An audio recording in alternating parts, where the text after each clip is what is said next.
Hello dear student, स्वागत है आप सभी का शुभम क्लासेस के इस नए वीडियो में। मैं संजीव सर। स्टूडेंट, आज के इस वीडियो में हम आपके मैथ का पेपर सॉल्व करने वाले हैं। यानी कि कहने का मतलब यह है कि जो 2022 में आपके मैथ का पेपर आया था उस पेपर को पूरा सॉल्व करने वाले हैं। तो जितने भी बच्चे लाइव हैं शुरू से लेकर लास्ट तक देखिएगा और आप ये भी देख लीजिएगा कि किस तरीके से आपके बोर्ड एग्जाम में मैथ का पेपर आता है और मैथ में जो भी चीजें अभी तक आपको पढ़ाई गई हैं बिल्कुल आपके पेपर के अकॉर्डिंग पढ़ाया गया है। यानी जितने चैप्टर पढ़ाए गए हैं, जितने चैप्टर के इंपॉर्टेंट क्वेश्चन आपको कराए गए हैं, उन्हीं इंपॉर्टेंट क्वेश्चन और उस चैप्टर में जो प्रश्न आपको इंपॉर्टेंट बताए गए थे उन्हीं प्रश्नों में से ये पेपर आपको देखने को मिलेगा। तो जितने भी बच्चे लाइव हैं शुरू से लेकर लास्ट तक रहिएगा और साथ ही साथ अपने दोस्तों को भी शेयर कर दीजिए। ठीक है, तो चलिए बच्चों वीडियो को करते हैं स्टार्ट। सबसे पहले हम क्या करते हैं कि आप सभी को ये पूरा पेपर हम एक बार दिखा देते हैं कि इस पेपर में कौन कौन से क्वेश्चन आए थे और किस चैप्टर से क्वेश्चन आए हैं, 5 नंबर वाले क्वेश्चन कहां से आए हैं, 8 नंबर वाले क्वेश्चन कहां से आए हैं। ठीक है, तो वो सारी चीजें मैं आपको दिखा देता हूं। इस पेपर की अगर हम बात करें तो इस पेपर में, ठीक है, इस पेपर में 24 नंबर के यानी कि 8 नंबर के, ठीक है, 8 नंबर के 3 प्रश्न पूछे गए हैं और 5 नंबर के 10 प्रश्न पूछे गए हैं। ठीक है, और ये जो 8 नंबर वाले प्रश्न होते हैं ये प्रश्न जो है ज्यादातर रिपीटेड प्रश्न होते हैं। और सबसे पहली बात यह है कि ये प्रश्न वो प्रश्न है जो बोर्ड एग्जाम में कई बार पूछा गया है, वही प्रश्न होते हैं। इसमें ज्यादा कुछ नया प्रश्न आपको देखने को नहीं मिलता है। ठीक है, यानी इसमें नए प्रश्न बनने की जो चांसेस है वो बहुत कम होते हैं और जो पुराने प्रश्न होते हैं जो बहुत इंपॉर्टेंट होते हैं वही सारे प्रश्न जो है आपके 8 नंबर में पूछे जाते हैं। और वहीं अगर हम 5 नंबर की बात करें तो 5 नंबर के लिए क्या होता है कि इसमें आपको नए क्वेश्चन देखने को मिल सकते हैं। ठीक है, तो चलिए सबसे पहले हम बात कर लेते हैं पेपर की। तो ये आपका पेपर है, ठीक है, देखिए ये आपका पेपर है। पेपर में, ठीक है, हर एक पेपर में 15 मिनट जो है आपको एक्स्ट्रा दिया जाता है पेपर को पढ़ने के लिए, जिससे आप पेपर अच्छी तरीके से पढ़ सकें और इस पेपर में जो इंस्ट्रक्शन दिया गया है इस इंस्ट्रक्शन को आप फॉलो कर सकें। तो सबसे पहली गलती तो आपको ये नहीं करनी है कि पेपर पाते ही आंसर लिखना शुरू कर दें। ये आपको कभी नहीं करना है। पेपर पाते ही आप सबसे पहले 10-5 मिनट या 15 मिनट का समय दिया गया है तो आप 15 मिनट तो पढ़ोगे नहीं, ये मुझे भी मालूम है। तो कम से कम आप 10-5 मिनट पेपर को अच्छी तरीके से देख लीजिए कि पेपर में हमें कौन से क्वेश्चन आ रहे हैं, कौन से क्वेश्चन हमारे डाउट में है। तो जो क्वेश्चन अच्छे से आ रहे हैं, व्यवस्थित तरीके से आ रहे हैं, सबसे पहले उनको लिखना चाहिए। ठीक है, चलिए आगे देखते हैं क्वेश्चन। देखिए ये आपके क्वेश्चन है बहुविकल्पीय प्रश्न। ठीक है, इस बहुविकल्पीय प्रश्न में ये पहला क्वेश्चन आपसे देखिए पूछा गया है कि tan inverse under root 3 minus sec inverse -2 का मान, ठीक है, इन चारों ऑप्शन में से किसके बराबर है। यहीं पे देखिए, यहीं पे थोड़ा सा खेला कर गया है क्वेश्चन में, थोड़ा सा खेला यही हो गया है। अगर यही -2 नहीं दिया होता, ठीक है, अगर sec के साथ यही -2 नहीं दिया होता तो ये लगभग, मैं गारंटी के साथ बोल रहा हूं, लगभग 90% बच्चों का ये आंसर सही होता। ठीक है, 90% बच्चों का ये आंसर सही होता अगर यहीं पे -2 नहीं दिया होता। यही -2 जो है यही काम गड़बड़ कर रहा। तो इसके लिए क्या टेक्निक है, क्या तरीका है, वो सारी चीजें अभी हम आपको बताएंगे। सबसे पहले आप पूरा पेपर देख लीजिए, पेपर का एनालिसिस कर लीजिए, फिर पेपर को सॉल्व कराते हैं। ठीक, चलिए देखिए अगला क्वेश्चन जो है आपका समुच्चय से यानी कि सेट थियरी से पूछा हुआ है। इसमें कोई दिक्कत किसी को होगी ही नहीं, बहुत आसान है। ठीक है, आगे आ जाइए अगला क्वेश्चन। नेक्स्ट क्वेश्चन देखिए मैट्रिक्स से पूछा गया है, यानी कि आव्यूह से है। 3x3 कोटि की एक ऐसे आव्यूह की कुल संख्या कितनी होगी जबकि प्रत्येक प्रविष्ट में 0 या 1 है। यानी कि जो 3x3 की मैट्रिक्स बन रही है, यानी कि जो आव्यूह बन रहा है उसमें हर एक एलिमेंट, तो 3x3 में देखा जाए तो टोटल कितने एलिमेंट बनेंगे, कितने, 9 एलिमेंट, कितने, 9। और हर एक एलिमेंट की प्रोबेबिलिटी कितनी है, प्रायिकता कितनी है, 2। या तो वो 0 हो सकता है या तो 1 हो सकता है। तो टोटल हमारे पास कितने हैं, 9। तो यानी एक एलिमेंट की प्रोबेबिलिटी कितनी, 2, और कुल एलिमेंट कितने हैं, 9। तो 2 का गुणा आप 9 बार कर दीजिए, जो आएगा वही आपका आंसर होगा। ठीक है, आगे आ जाइए। देखिए डिफरेंशिएबिलिटी यानी कि अवकलनीयता का ये क्वेश्चन पूछा हुआ है। आगे आ जाइए, यहां पे देखिए ये आपके अप्रोक्सीमेशन का है, यानी कि औकलज के अनुप्रयोग। ये क्वेश्चन जो है औकलज के अनुप्रयोग का पूछा हुआ क्वेश्चन है, ठीक है। देखिए ये क्वेश्चन है औकलज के अनुप्रयोग का, अप्रोक्सीमेशन, ठीक है, अप्रोक्सीमेशन यानी कि सन्निकटन मान। चलिए आगे आ जाइए, देखिए एक एक नंबर वाले प्रश्न है। देखिए एक एक नंबर वाले प्रश्न में पहला प्रश्न दिया गया है इंटीग्रेशन dx, कहां भाग रहे हो भाई, इंटीग्रेशन dx अपान 1 प्लस tan x, ठीक है, इसका मान आपको बताना है। वहीं दूसरा प्रश्न आपसे पूछा गया है वक्र y square equal to 4x y अक्ष योम रेखा y बराबर 3 से घिरे हुए क्षेत्र का क्षेत्रफल ज्ञात कीजिए। तो अगर हम ये क्या है, पैराबोला यानी कि परवलय का जो है समीकरण दिया गया है, तो इस परवलय को अगर देखा जाए तो ये परवलय कैसा बनेगा, इस प्रकार से ये परवलय बनेगा, और ये x एक्सिस हो गया, ये y एक्सिस हो गया। अगला क्या है, y बराबर 3, तो y बराबर 3 मान लेते हैं, यहां कहीं होगा ये y बराबर 3, तो यानी कि y अक्ष, ठीक, y अक्ष और रेखा y बराबर 3 द्वारा घिरे हुए क्षेत्र का हमें क्षेत्रफल निकालना है, ठीक है। तो देखिए ये y एक्सिस है, ये रेखा y बराबर 3, ये पूरा घिरा हुआ एरिया है, इसी का हमें मान निकालना है, क्षेत्रफल, ठीक है। तो काफी ज्यादा आसान क्वेश्चन ये भी है। वहीं देखिए अगला क्वेश्चन है कि अवकल समीकरण, यानी कि ये जो है आपके औकलज के अनुप्रयोग का क्वेश्चन है, यानी कि अवकल समीकरण, ये आपके मैथ पार्ट 2 में है, ठीक है, पार्ट 2 का क्वेश्चन है। आगे आइए अगले क्वेश्चन की तरफ। अगला क्वेश्चन देखिए, दो सदिशों के बीच, दो सदिश आपसे दिया गया, सदिशों के बीच कोण पूछा गया, बिल्कुल डायरेक्ट फार्मूले पे फार्मूला लगाइए, तुरंत आंसर आ जाएगा। अगला क्वेश्चन है यदि ए तथा बी दो स्वतंत्र घटनाएं, प्रायिकता का क्वेश्चन है। देख रहे हैं पूरे बुक से जो है, ऐसा नहीं है कि कोई चैप्टर आपसे छूट रहा है, कोई चैप्टर छूट नहीं रहा, लगभग हर एक चैप्टर से एक एक दो क्वेश्चन जो है पेपर में पूछे गए हैं। तो एक तरीके से हर एक चैप्टर जो है इंपॉर्टेंट हो जाता है, लेकिन सबसे ज्यादा इंपॉर्टेंट वो चैप्टर होता है जहां से आपके 8 नंबर वाले प्रश्न पूछे जाते हैं। 8 नंबर और 5 नंबर वाले प्रश्न जहां से ज्यादा पूछे जाते हैं वो चीजें ज्यादा इंपॉर्टेंट हो जाती है, क्योंकि मार्क्स स्कोर करना है तो सबसे पहले हमारी वो चैप्टर अच्छे से तैयार होने चाहिए जहां से 8 नंबर और 5 नंबर वाले प्रश्न पूछे जाते हैं, ठीक। चलिए आगे आ जाइए, अगले प्रश्न की अगर हम बात करें, सिद्ध कीजिए कि पूर्णांकों के समुच्चय z में r बराबर ए बी सच दैट 2, ठीक है, a माइनस बी को विभाजित करती है द्वारा प्रदत्त संबंध एक तुल्यता संबंध है, यानी कि हमें यहां तुल्यता संबंध दिखाना है, ठीक है, इस प्रश्न में। दूसरा प्रश्न है, देखिए ये जो है आपके आव्यूह का प्रश्न है, ये आपको पढ़ाया गया है। ये क्या है कि a बराबर 1 4 2 2, ठीक है, तो हमको दिखाना है कि मॉड ऑफ 2a बराबर क्या है, 4 इंटू मॉड ऑफ a, ठीक है, 4 इंटू मॉड ऑफ a, यानी ये चीज हमें प्रूफ करना काफी ज्यादा आसान है। अगला क्वेश्चन देखो, x के सापेक्ष इसका क्या करना है, अवकल, ठीक है, क्या निकालना है, अवकल गुणांक निकालना है, ठीक, यानी इस x के सापेक्ष इसका हमें सीधे सीधे अवकलन करना है। आगे आ जाओ, अगला क्वेश्चन है किस अंतराल में ये जो फलन दिया गया है ये पूछ रहा है वर्धमान है, यानी कि ये इंक्रीजिंग है, ठीक है, और ये जो आपका क्वेश्चन है ये क्या है, इंक्रीजिंग और डिक्रीजिंग, यानी कि वर्धमान तथा ह्रासमान का जो है क्वेश्चन है। और औकलज के अनुप्रयोग में यही जो है चैप्टर आपका स्टार्ट होने वाला है, ठीक है, इंक्रीजिंग और डिक्रीजिंग, ठीक है, ये आपके औकलज के अनुप्रयोग का सेकंड चैप्टर है, बहुत जल्दी आपका स्टार्ट होने वाला है। अगले क्वेश्चन की अगर हम बात करें तो अगला क्वेश्चन है निम्नलिखित सभी खंडों को हल कीजिए, यानी कि हर एक क्वेश्चन 2-2 नंबर के हैं और हर एक क्वेश्चन को आपको सॉल्व करना है। ये देखिए आपका समाकलन का क्वेश्चन है, और यहां पे जो है बिंदुओं इतने और इतने को मिलाने वाली रेखा की द्विक कोसाइन ज्ञात करना है।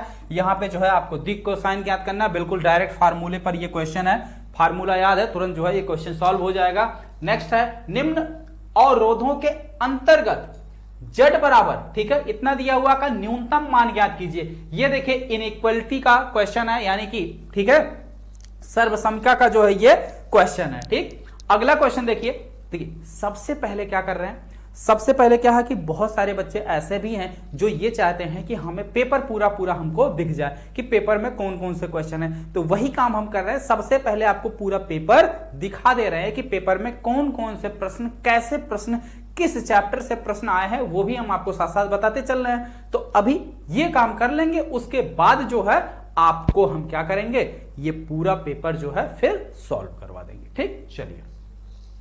एक परिवार में 2 बच्चे हैं, इनमें कम से कम एक बच्चा, ठीक है, लड़का हो, तो दोनों बच्चों के लड़का होने की क्या प्रायिकता है। फिर प्रायिकता का क्वेश्चन है, प्रोबेबिलिटी से देखिए ठीक ठाक क्वेश्चन आया हुआ है। ठीक है, एक क्वेश्चन वहां था, एक क्वेश्चन यहां, तो प्रायिकता से टोटल 3 नंबर का प्रश्न पूछा जा चुका अभी तक। निम्नलिखित में से किन्हीं 5 खंडों को हल कीजिए। अब इसमें से भी 5 खंड आपको करने हैं, हर एक प्रश्न देखिए 5 नंबर का। ठीक, देखिए पहला प्रश्न है, यदि px बराबर x के समस्त उप समुच्चयों का समुच्चय है जहां x नॉट इक्वल टू 5, यानी कि x का मान जो है, यानी x जो है वो रिक्त समुच्चय नहीं हो सकता है। ठीक है, एक संबंध R px पर इस प्रकार परिभाषित है कि a r b यदि और केवल यदि ये जो है b का क्या है, समुच्चय है, तो सिद्ध कीजिए कि R जो है तुल्यता संबंध नहीं है। यानी कि ये जो रिलेशन दिया हुआ है, हमें ये दिखाना है कि ये जो संबंध है, ये संबंध तुल्यता संबंध नहीं है। ठीक है, चलिए आगे आते हैं अगले प्रश्न की तरफ। यह प्रश्न देखिए, यदि आव्यूह ये बराबर ये हो तो सिद्ध कीजिए कि a cube minus 6a² plus 7a plus 2i बराबर 0, ये चीज हमें दिखाना है। यानी कि हमें सबसे पहले a इंटू ए निकालना है, तो जब आ जाएगा a², फिर इसमें a से मल्टीप्लाई कर देना है। ठीक है, a² आ गया, अब a² में a से मल्टीप्लाई कर दो तो a क्यूब निकल के आ जाएगा। ठीक है, तो a क्यूब निकाल लो, a² निकाल लो, a का मान दिया ही, आइडेंटिटी का मान आप जानते हैं, सबका मान समीकरण नंबर में रख दीजिए, उसके बाद देखिए सॉल्व कर लीजिए, सब कुछ झुक। ठीक है, सीधे सीधे हमारा क्या आएगा, 0 आएगा। अगला प्रश्न है, यदि cos x की पावर y बराबर cos y की पावर x हो तो dy बाई dx ज्ञात कीजिए, यानी कि हमें इसका अवकलन करना है। ठीक है, x के सापेक्ष इसका अवकलन करना है। चलिए आगे बढ़ते हैं अगले क्वेश्चन की तरफ। यहां से देखिए मैक्सिमा मिनिमा का क्वेश्चन पूछा हुआ है, ये भी आपके अवकलज के अनुप्रयोग का पार्ट है, जो कि अभी चल रहा है सीक्वेंस में। इसी के बाद यानी कि इंक्रीजिंग डिक्रीजिंग के बाद ही शायद जो है आपका मैक्सिमा मिनिमा यानी कि उच्चतम और निम्नतम वाला जो चैप्टर है वो शायद इसी के बाद है, इंक्रीजिंग और डिक्रीजिंग के बाद। ठीक है, तो बहुत जल्द ये भी पढ़ाया जाएगा। यहाँ पे देखिए इसका सन्निकट मान पूछा है, यानी कि अप्रोक्सीमेशन सन्निकट, ये भी जो है इसी अवकलज के अनुप्रयोग का ही पार्ट है। सिद्ध कीजिए, ये देखिए डिटर्मिनेंट यानी कि सारणिक का क्वेश्चन है, तो सारणिक से भी अच्छा बढ़िया क्वेश्चन आता है। देखिए ये क्वेश्चन ऐसा है कि जो लगभग बहुत सारे एग्जामों में पूछा जाता है, बहुत ज्यादा इंपॉर्टेंट क्वेश्चन है ये। ठीक है, बहुत एग्जामों में ये क्वेश्चन पूछा गया है। आगे आते हैं अगले क्वेश्चन की तरफ। अगला क्वेश्चन देखिए, निम्नलिखित में से किन्हीं 5 प्रश्नों को हल कीजिए, यानी कि ये भी हमारे 5-5 नंबर वाले प्रश्न है। पहला है ये, ठीक है, इसका हमें क्या करना है, समाकलन करना है। ये देखिए 2 रेखाएं दे रखी हैं, इन दोनों रेखाओं के बीच का वेक्टर फॉर्म में रेखाएं दी हुई हैं और इसके बीच की हमें न्यूनतम दूरी ज्ञात करनी है। बिल्कुल फार्मूले बेस्ड क्वेश्चन है, फार्मूला पता है, तुरंत आप आंसर निकाल सकते हैं। ठीक है, आगे आ जाइए अगले क्वेश्चन की तरफ। अवकल समीकरण, ठीक है, ये दिया हुआ है, इसको आपको ठीक है क्या करना है, अवकल समीकरण x cos y upon x into dy by d x equal to y cos y upon x plus x का हल ज्ञात कीजिए, यानी कि इसको आपको सॉल्व करना है अच्छे से। ठीक है, चलिए आगे आते हैं अगले क्वेश्चन की तरफ। देखिए आलेखीय विधि द्वारा यानी कि रैखिक प्रोग्रामिंग, ठीक है, रैखिक प्रोग्रामिंग से एक क्वेश्चन 5 नंबर का फिक्स है और छोटा सा चैप्टर है। इस चैप्टर से हमेशा एक क्वेश्चन जो है रैखिक प्रोग्रामिंग से पूछता है और एक क्वेश्चन, ठीक है, ये एक छोटा सा चैप्टर है, एक टॉपिक का चैप्टर है और इस टॉपिक से हमेशा बोर्ड एग्जाम में, ठीक है, हर एक सेट में एक क्वेश्चन आपको मिलेगा। ठीक है, तो ये चैप्टर भी आपका देखा जाए तो कम समय में 5 नंबर आपका आसानी से तैयार हो जाएगा, तो काफी ज्यादा इंपॉर्टेंट चैप्टर है ये। अगले आज क्वेश्चन पे आ जाइए। फिर देखिए आपके प्रायिकता का क्वेश्चन है, ठीक है, फिर आपके प्रायिकता का क्वेश्चन है। प्रायिकता से 3 नंबर के प्रश्न पहले आ चुके थे, 5 नंबर यहाँ देखिए 5 3 8 नंबर का प्रश्न जो है प्रायिकता से मिल गया है आपको। अगला क्वेश्चन देखिए, यदि 3 सदिश वेक्टर ए, वेक्टर बी तथा वेक्टर सी इस प्रकार हैं कि वेक्टर ए बराबर 3, वेक्टर बी बराबर 4 तथा वेक्टर सी बराबर 5, तो इनमें से प्रत्येक अन्य 2 सदिशों के योगफल, ठीक है, योगफल पर लंबवत हैं। क्या कह रहा है कि और इनमें से प्रत्येक अन्य दो सदिशों के योगफल पर, ठीक है, दो सदिशों के योगफल पर क्या है, लंबवत है, तो हमें इसका मान निकालना है। ठीक है, ये क्वेश्चन भी काफी बेहद एक तरीके से जब ये चैप्टर आपको पढ़ाया जाएगा तो बहुत अच्छे से ये चैप्टर आपको समझ में आएगा और इस टाइप के क्वेश्चन आप तुरंत सॉल्व कर ले जाएंगे। अगला क्वेश्चन देखिए, अब यहां से आपके 8 नंबर वाले प्रश्न स्टार्ट हो जाते हैं। ठीक है, इसमें देखिए ये आपका माना जाना प्रश्न है, बहुत ज्यादा इंपॉर्टेंट है। जब भी आपका समाकलन पढ़ाया जाता है तो इस खास करके इस टाइप के प्रश्नों पर जो है स्टार बना दिया जाता है। ये जो है आपके एनसीईआरटी बुक में एग्जाम्पल है। ठीक है, एनसीईआरटी बुक का एग्जाम्पल है जो कि बहुत ज्यादा पूछा जाता है। अगला क्वेश्चन देखिए, x बराबर 0, y बराबर 2 पाई के मध्य वक्र y equal to cos x से घिरे क्षेत्र का क्षेत्रफल ज्ञात कीजिए। यानी कि y बराबर cos x। अब cos x का अगर आप ग्राफ खींचेंगे तो cos x का ग्राफ इस तरीके से होता है। कहां से कहां तक निकालना, x बराबर 0 से लेके 2 पाई तक, तो ये x बराबर आपका 0 होता है और ये आपका होता है पाई बाई 2। ठीक है, और ये आपका होता है पाई।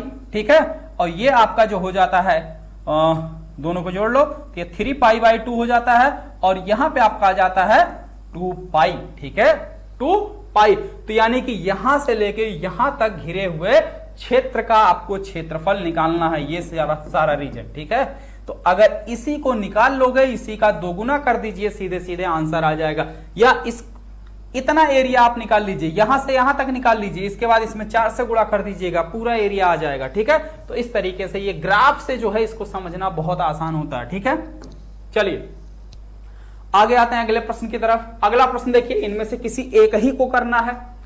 निम्नलिखित समीकरण, हमेशा एक प्रश्न आपको इस तरीके से मिलेगा बोर्ड एग्जाम में। हर साल आपके पेपर में इस प्रकार का एक प्रश्न मिलता है जिसे आपको आव्यूह विधि से ही सॉल्व करना होता है। किस विधि से, आव्यूह विधि से। 3 समीकरण, 3 अननोन राशियां। ठीक है, तो इसका आप वैसे नॉर्मली सॉल्व करके एक्स वाई जेड का मान निकाल सकते हो, लेकिन हमें वैसे नहीं करना। कैसे करना, आव्यूह विधि से करना है। जिस विधि से कहा जाएगा उसी विधि से इस क्वेश्चन को आप सॉल्व करेंगे।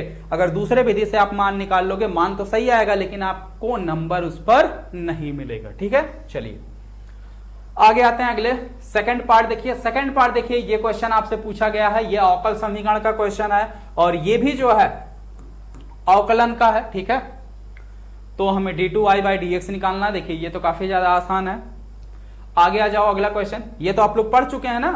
चलिए आगे आते हैं अगले प्रश्न की तरफ। निम्नलिखित में से किसी एक खंड को कीजिए। पहला देखिए दिया हुआ है ए इनवर्स निकालना है, तो ए इनवर्स निकालने के लिए 8 नंबर। ए इनवर्स निकालना बहुत ज्यादा आसान है, ये आपको बताया जा चुका है। ठीक है, ये आपको सर पढ़ा चुके हैं, तो ये आई थिंक आप लोग अच्छे से इस क्वेश्चन को सॉल्व कर सकते हैं।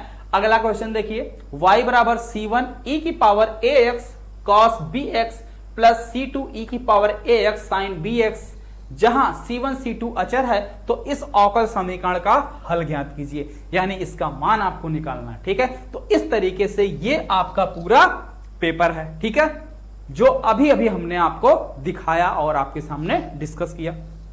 अब सबसे ज्यादा इंपॉर्टेंट बात बच्चों यह है कि अगर अभी तक आप शुभम क्लासेस का ऐप डाउनलोड नहीं किए, अभी हम आपका सोल्यूशन करवा रहे हैं। ठीक है, अभी आपके इस पेपर का सोल्यूशन आपको करवा रहे हैं। जो चैप्टर पढ़ाए गए उस चैप्टर के जो प्रश्न आए हुए हैं वो हम सॉल्व करवा दे रहे हैं। ठीक, इस ऐप के अंदर आपको हर एक चैप्टर का व्यवस्थित रूप से, यानी कि अरेंजमेटिक, पूरा एक सिस्टमेटिक तरीके से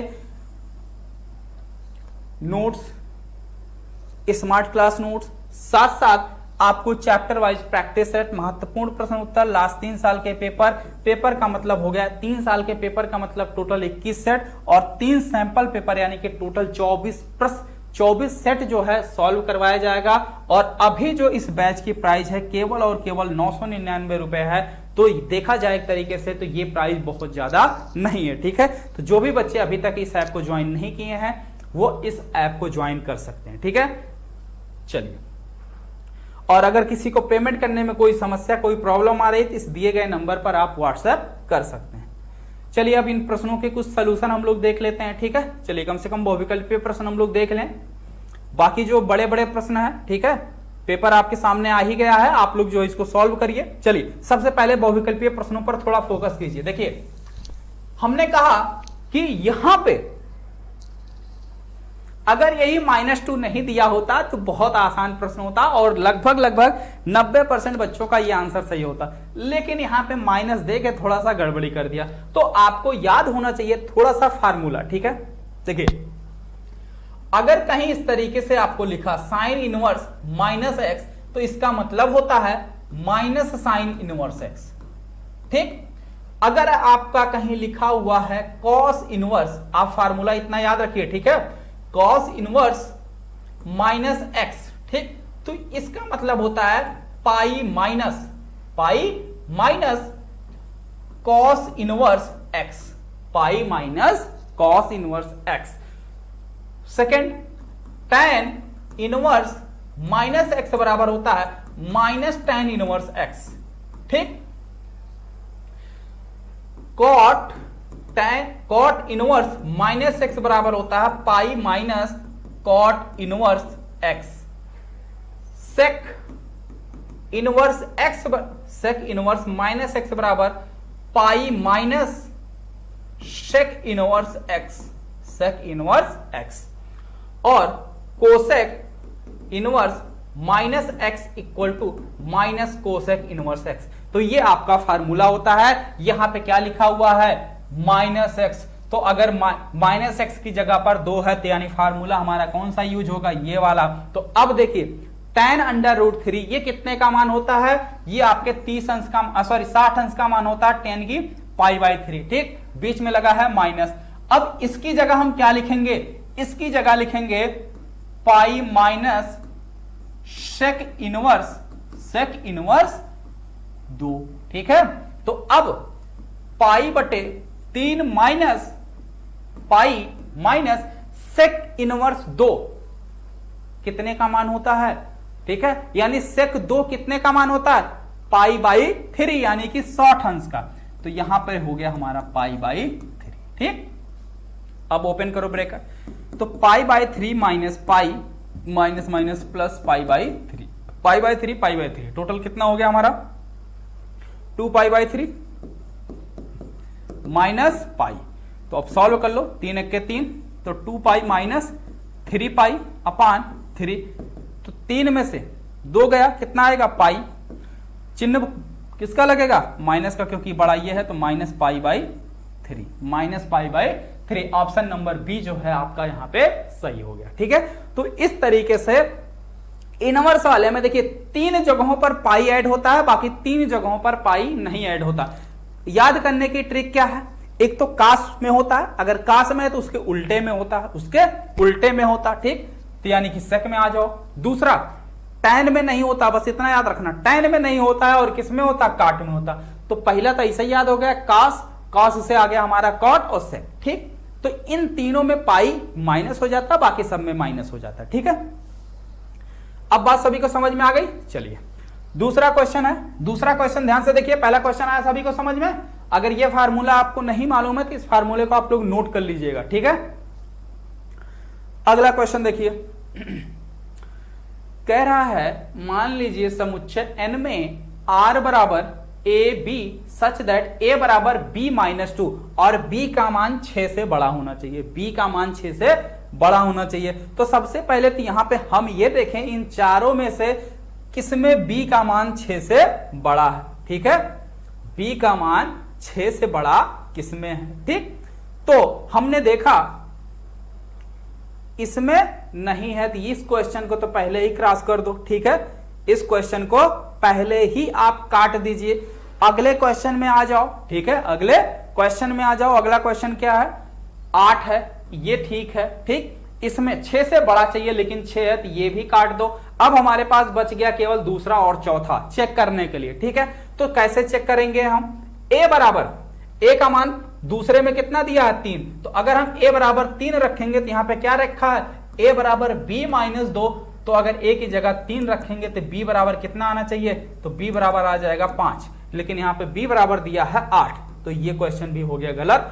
अब हमारे पास बचा कौन, केवल एक ऑप्शन, तो इसलिए आपका ये ऑप्शन हो जाता सही। चेक कर लीजिए, ए की जगह अगर आप 6 रखेंगे, ठीक है, ए की जगह रखिए 6, तो इस फार्मूले से देखिए तो क्या है, ए बराबर बी माइनस 2, तो ए की जगह 6 तो बी माइनस 2, तो ये इंप्लाइज करेगा बी बराबर इधर -2 उधर जाएगा +2 8। ठीक है, तो ए का मान अगर हम 6 लेते हैं तो बी का मान हमें क्या आ रहा, 8 आ रहा। ठीक, तो इस तरीके से इस प्रश्न का ये आंसर बिल्कुल सही है। ठीक है, देखिए अगर आपको नहीं समझ में आ रहा तो सबसे पहली बात तो यह है ऑप्शन को कैसे इलिमिनेट किया जाए।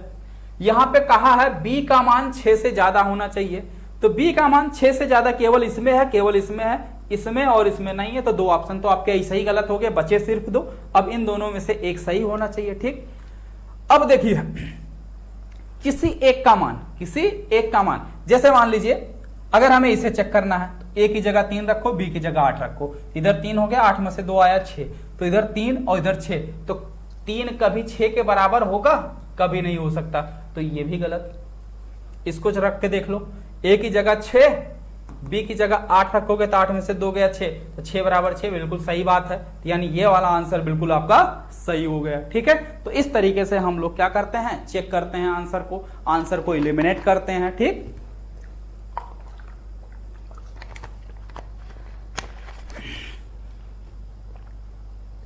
चलिए आगे आते हैं अगले क्वेश्चन की तरफ। अगला क्वेश्चन देखिए क्या है। हाँ, अगला क्वेश्चन हमारा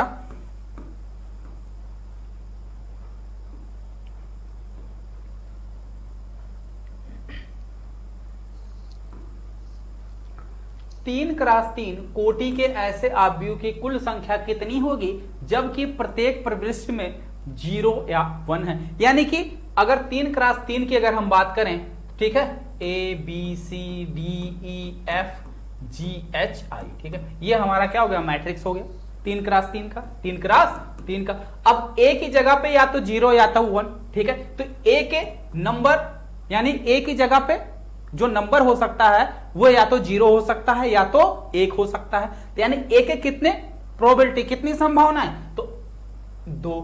इसी तरीके से इसके भी 2 संभावना, इसी तरीके से इसके भी टोटल कितने नंबर है, 1 2 3 4 5 6 7 8 9, तो इसको 2 गुणे 2 गुणे 2 कितनी बार कर दो, 9 बार कर दो। तो 9 बार करोगे तो देखिए क्या आंसर आएगा, 2 दूनी 4 दूनी 8 दूनी 16 दूनी 32 दूनी 64 दूनी 128, 128 दूनी, अब इससे ज्यादा जो भी आएगा वो यही होगा। ठीक है, क्योंकि ये सब तो हम लोग पार कर चुके हैं। ठीक, चलिए आगे आ जाते हैं अगले क्वेश्चन की तरफ। अगला क्वेश्चन हमारा कह रहा है कौन सा फलन x बराबर 1 पर अवकलनीय नहीं है। तो किसी भी फलन के अवकलनीय होने के लिए हम लोग क्या करते हैं, लेफ्ट हैंड डेरिवेटिव और राइट हैंड डेरिवेटिव दोनों चेक करते हैं। तो अगर लेफ्ट हैंड डेरिवेटिव का मान राइट हैंड डेरिवेटिव के बराबर आ गया तो वो फलन हमारा क्या होता है, और उस दिए गए पॉइंट पर, ठीक है, तो वो अवकलनीय हो जाता है। अगर बराबर नहीं आता है तो अवकलनीय नहीं होता है। इस क्वेश्चन में अगर देखा जाए, आप चेक करेंगे लिमिट लगाकर, ठीक है, लेफ्ट हैंड डेरिवेटिव निकालोगे और राइट हैंड डेरिवेटिव निकालोगे, इसमें भी बराबर आएगा, इसमें भी बराबर आएगा, इसमें भी बराबर आएगा, सब में बराबर आएगा, लेकिन इसमें नहीं आएगा। तो इसलिए ये आपका x बराबर 1 पर अवकलनीय नहीं है, ये x बराबर 1 पे अवकलनीय नहीं है। ठीक है बच्चों, तो इस तरीके से आपकी ये प्रश्न है। ठीक, और इसमें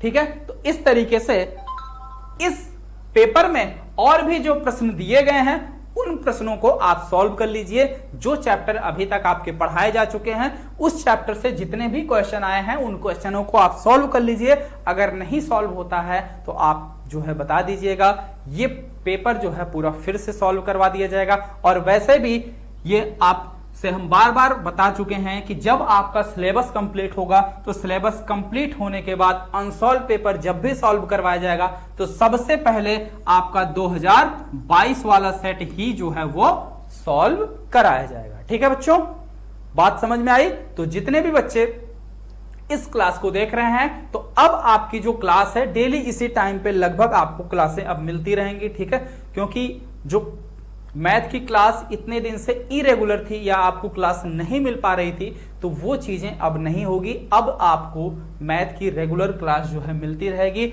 और देखिए, जिस तरीके से आपके पेपर में क्वेश्चन पूछा गया है, बिल्कुल आपके पेपर के अकॉर्डिंग ही आपकी पूरी तैयारी करवाई जाएगी।